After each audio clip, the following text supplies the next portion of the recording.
Bueno, nuevamente, vamos a iniciar entonces con el tratamiento clínico de nuestro paciente con desnutrición aguda y vamos a iniciar hablando de la fase de estabilización. ¿Cuáles son los objetivos que nos vamos a plantear hoy? Entonces, vamos a entender las prioridades en el manejo inicial del paciente, vamos a brindar pautas para el reconocimiento temprano de las complicaciones agudas y vamos a desarrollar competencias para un tratamiento oportuno y adecuado.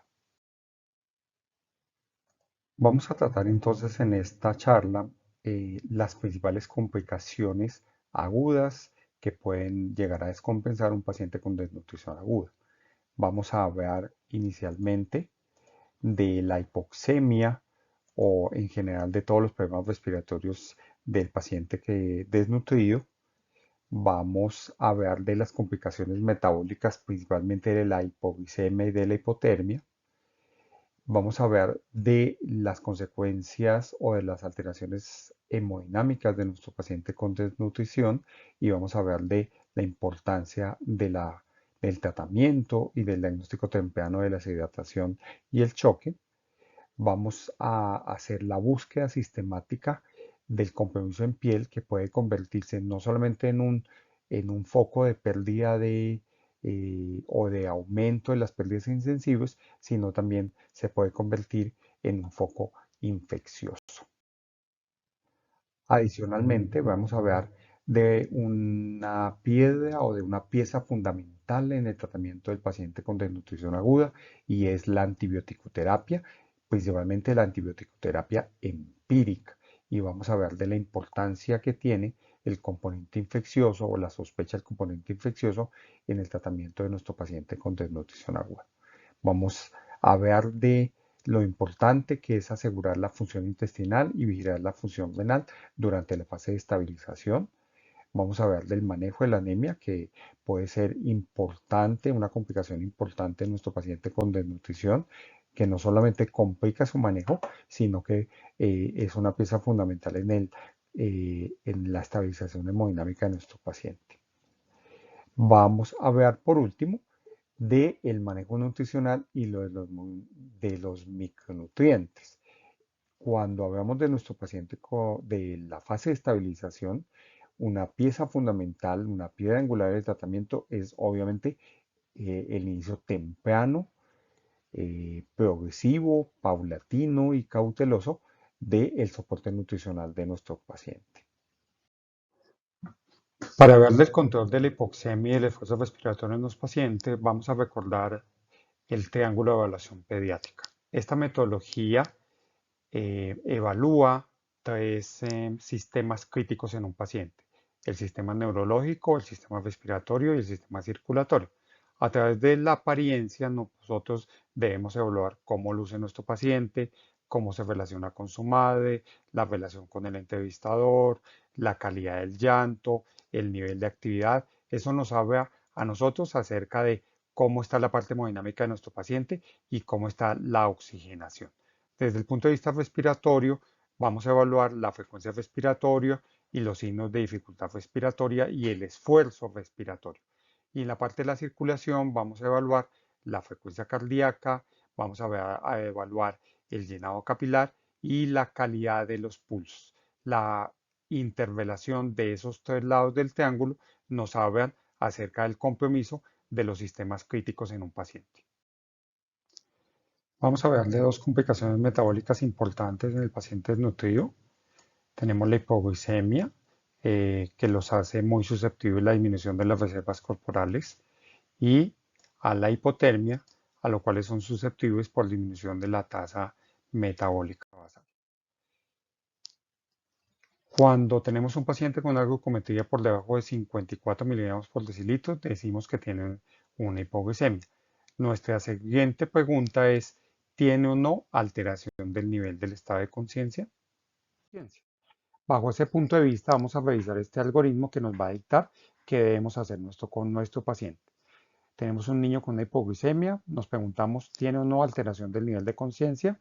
Si la respuesta es no, le damos una dosis de dextrosa en agua destilada al 10% de 5 mililitros por kilo por vía oral o en su defecto por sonda nasogástrica. Le tomamos una glucometría a los 30 minutos y evaluamos. Si tiene más de 54 miligramos por decilitro, iniciamos entonces alimentación con F75 a razón de 10 mililitros por kilo cada 30 minutos durante las primeras 2 horas. Pero si por el contrario persiste con glucometrías por debajo de 54 miligramos, le repetimos una segunda dosis, sea por vía oral o sea por sonda nasogástrica.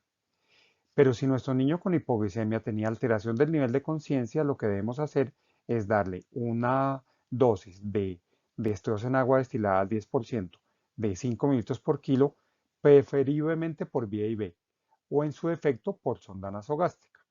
Le tomamos una glucometría de control luego, 15 minutos si la vía fue endovenosa o 30 minutos si la vía fue por sonda orogástrica. Y si el niño ya tiene una glucometría por encima de 54 miligramos por decilitro, comenzamos nuevamente F75 a razón de 3 mililitros por kilo cada 30 minutos por 2 horas.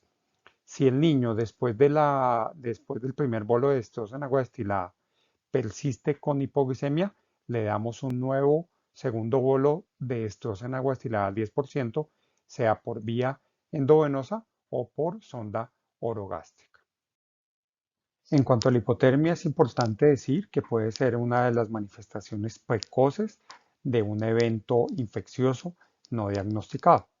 ¿Qué debemos hacer? Evitar o disminuir la exposición del paciente, evitar las pérdidas de calor a través de cubrirlo con mantas, colocarlo piel a piel en contacto con la madre, medirle la temperatura y monitorizarlo, revisar que permanezca cubierto y evitar la pérdida de calor exagerada, asegurar una buena temperatura ambiental, siempre tratar las lesiones de piel y evitar los medios físicos, eviten las botellas de agua caliente o eviten acercar al paciente a una fuente de calor. En cuanto a la deshidratación del choque, tres cosas son importantes. Primero, detectarlo tempranamente. Segundo, valorar el grado de deshidratación. Y tercero, siempre darle prioridad a la vida integral del paciente. ¿Y cómo podemos detectar tempranamente los signos de choque? Volvemos a hablar nuevamente del triángulo de evaluación pediátrica y sobre todo en lo que respecta a la parte hemodinámica del paciente, lo que tiene que ver con frecuencia cardíaca, calidad y simetría de los pulsos y llenado capilar distal. ¿Cómo vamos a saber si nuestro paciente está deshidratado?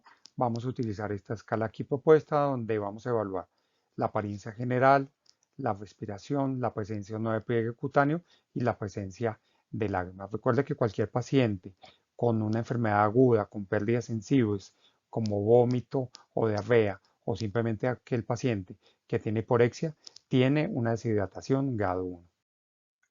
Una vez que determinamos que nuestro paciente está deshidratado, debemos hacernos dos preguntas.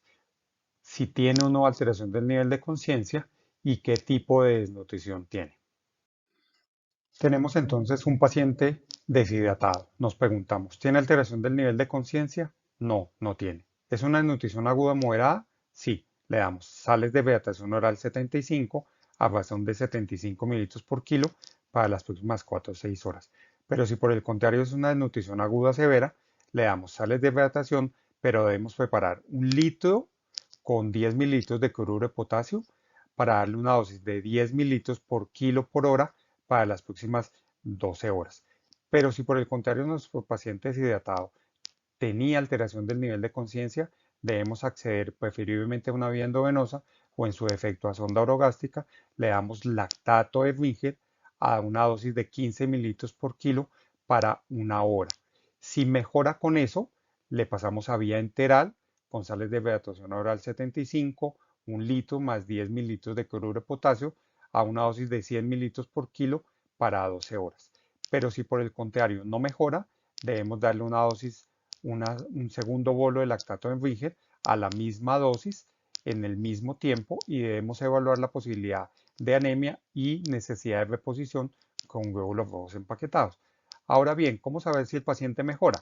Disminuye la frecuencia cardíaca, mejora la calidad de los pulsos y mejora el llenado capilar.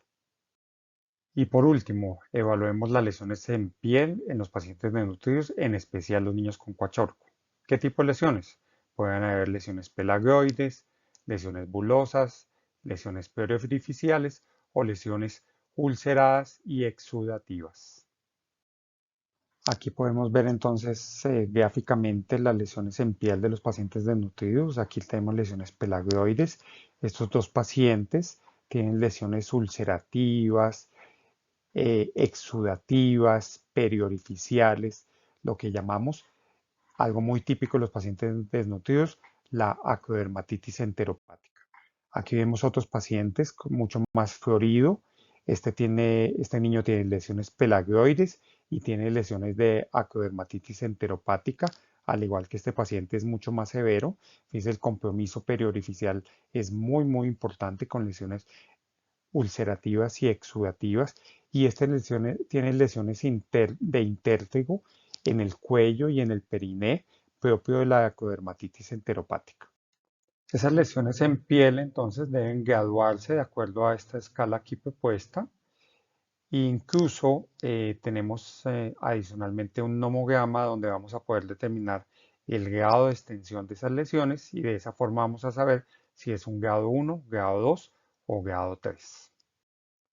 Antes de iniciar a hablar de la antibiótico-terapia, debemos decir que el diagnóstico del componente infeccioso en un paciente desnutrido es muy difícil. ¿Por qué? Porque no tienen el compromiso sistémico ni la respuesta sistémica a la cual estamos acostumbrados a ver. Debemos saber que el tratamiento temprano de una infección en esos pacientes mejora dramáticamente el resultado a corto plazo. Síntomas tan vagos como el rechazo a la vía oral, la hiporexia y la hipotermia pueden sugerir el componente infeccioso que no se haya diagnosticado. Y debemos tener en cuenta, por último, que esos pacientes hospitalizados tienen mayor riesgo de hacer una infección asociada al cuidado de la salud que otros pacientes. Cuando estamos entonces ante un paciente desnutrido que tiene un alto riesgo de tener un componente infeccioso y este es de difícil diagnóstico, lo que propone entonces el lineamiento es iniciar un manejo antibiótico, un manejo empírico en los pacientes hasta que comprobemos o podamos descartar la presencia de un componente infeccioso. Y en las primeras 48 horas, ¿qué esquema se propone? Se propone el inicio de un betalactámico del tipo ampicilina con un aminoglucósido con dosis variables dependientes si el paciente es menor de 2 meses, si tiene entre 12 o 6 meses o si tiene entre 6 y 59 meses. Con una excepción, y es que en el paciente de 6 a 59 meses el lineamiento nos da la opción de, si no tenemos un acceso venoso, le podemos dar amoxicilina por vía oral. En el paciente de 6 a 59 meses hay que tener en cuenta que si luego de 48 horas el paciente no tiene una mejoría clínica que nosotros esperamos, el tratamiento antibiótico debe cambiarse a ceftriaxona, con una premisa bien importante, y es que ese paciente debe recibir ceftriaxona cada 8 horas y no cada 12 horas o cada 24 horas como lo pasamos en el paciente eutrófico. Y por último, es importante que si podemos durante el curso de la fase de estabilización identificar un foco infeccioso, la antibiótico-terapia debe ser dirigida. ¿Cómo hacer esa antibiótico-terapia dirigida? Dependiendo si es una neumonía, una infección de vías urinarias, una infección en piel, meningitis, sepsis. Y aquí en esta tabla van a encontrar ustedes cuáles son los antibióticos de elección en caso de cada uno de los focos mencionados.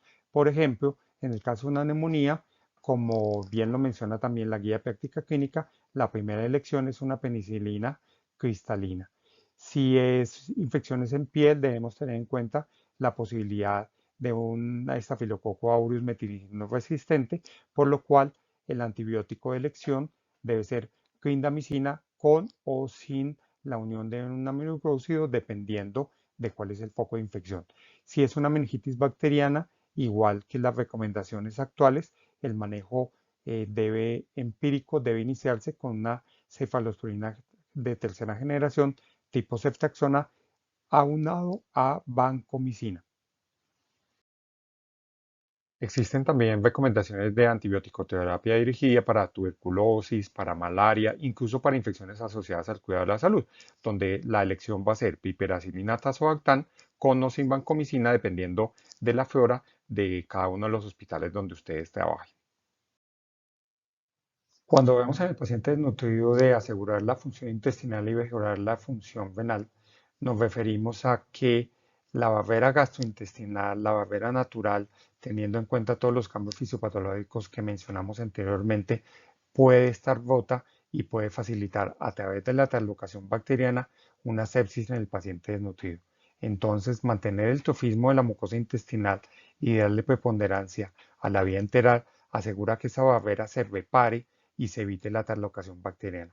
Por otro lado, el adecuado funcionamiento del tracto gastrointestinal, eh, la no existencia de un hilo reflejo y un adecuado funcionamiento renal reflejado clínicamente por un buen gasto urinario, refleja simplemente una adecuada perfusión del lecho esplácnico que de alguna forma refleja cómo es el estado hemodinámico de nuestro paciente.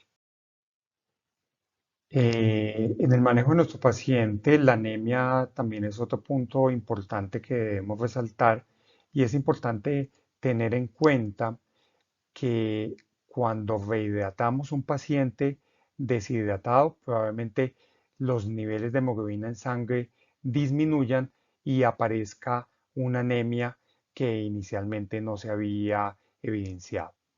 Es importante tener en cuenta dos números en el paciente desnutrido y es que la única indicación de intervenir un paciente anémico con transfusión de glóbulos rojos empaquetados es cuando el valor absoluto de hemoglobina está por debajo de 4 o cuando está por debajo de 6, pero tiene repercusión hemodinámica.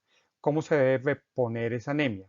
Glóbulos rojos empaquetados a un volumen de 10 cc por kilo en un tiempo de transfusión de 3 horas y es aquí el único momento en el cual podemos contemplar la posibilidad del uso de furosemida asociado con la transfusión de glóbulos rojos empaquetados con el fin de evitar la hipervolemia. Vamos a hablar entonces del manejo nutricional y de los micronutrientes. Vamos a centrarnos en esta charla en los pacientes mayores de 6 meses y en la sesión siguiente vamos a hablar del manejo nutricional del menor de 6 meses. Tengamos en cuenta que la fase de estabilización dura en promedio entre 24 y 48 horas y aquí nuestra piedra angular de tratamiento es la F75. Recuerden que es una fórmula terapéutica que tiene los micronutrientes necesarios para evitar o disminuir la posibilidad del síndrome de alimentación. Debemos ofrecer leche materna cuando esté disponible, dependiendo de la edad de nuestro paciente. Y cuando el paciente no tiene una adecuada lactancia, tenemos la posibilidad de usar la técnica de suplementación por succión.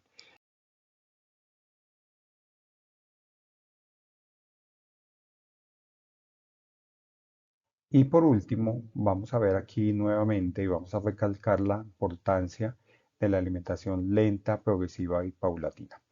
Inicialmente, el manejo con F75 depende si nuestro paciente tiene una desnutrición aguda moderada o tiene una desnutrición aguda severa. Y des en cuenta aquí en esta gráfica, en este cuadro, cómo es importante el inicio lento de ese aporte calórico. Para las primeras 24 horas, en el caso de una nutrición aguda moderada, vamos a iniciarle a nuestro paciente a dar F75 a razón de 10 minutos por kilo, lo que es igual a un aporte calórico de apenas 60 calorías por kilo.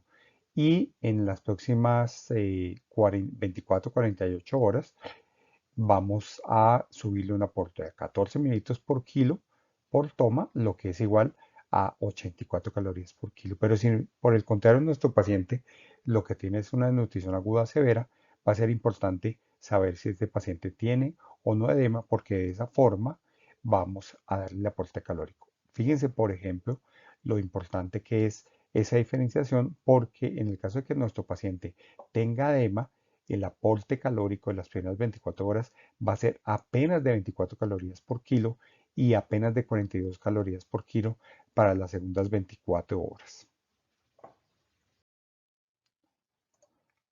Aquí tenemos una población muy importante a tener en cuenta y es los pacientes mayores de 6 meses, pero con un peso inferior a 4 kilos.